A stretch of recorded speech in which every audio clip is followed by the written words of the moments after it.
Hey guys, so huge news dropped yesterday. Oh, I forgot that we're using this as a mic. I was holding it down here. Let me know how this sound is, by the way, because I got this cool little Rode mic, and it's our first time actually trying it. So, huge news dropped yesterday that Trump decided to raid the what's the name of the county again? I'm blanking Fulton. on it. Fulton County, Georgia.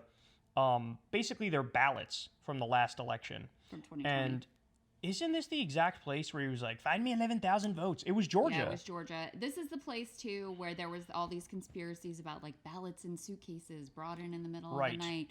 And Rudy Giuliani was found liable for defamation of some of the ladies that were, like, election workers there.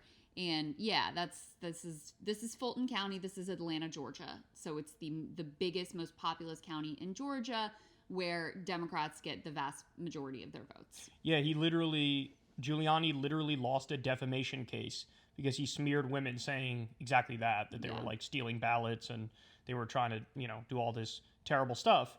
Well, they went in there, the FBI went in there, and they seized all of their ballots. And, this is a terrifying thing because, as you all know, they just did this in Minnesota where they were saying, give us all of your voter data and then we'll withdraw ICE. And it appears to be part of this bigger coordinated effort to try to like ballot spoil and ballot purge and like cheat and cut corners and make it so that 2026 will be more competitive and 2028 will be more competitive for them because they know that they're getting absolutely positively cooked. Well, I got some disturbing updates on this story. So after the FBI raid, there's this guy by the name of Ed Martin, who's a top Department of Justice official and an absolute fucking clown. Like, this guy is total crazyville.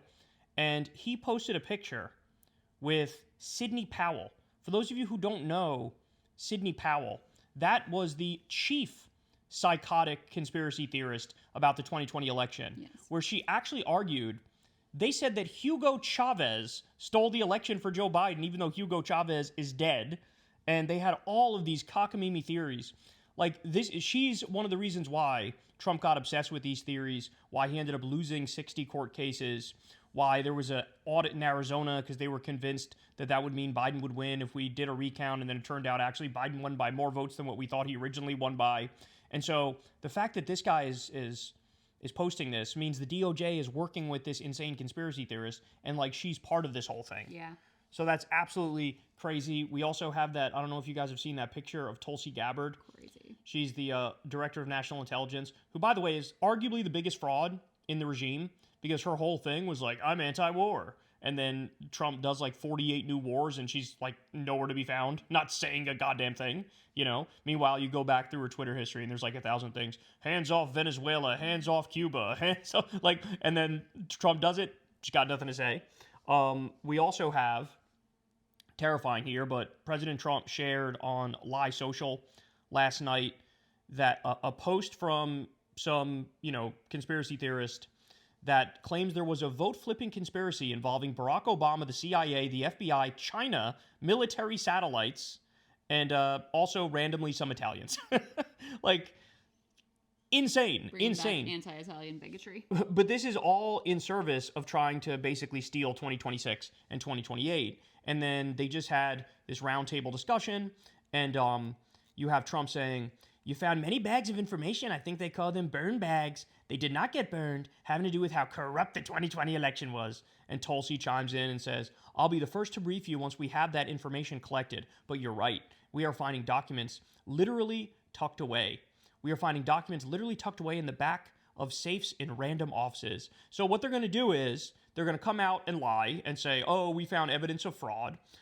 It's proof that these localities can't be trusted. So what we're going to do is we're going to send in the military to make sure everything's on the up and up. I think that's the idea.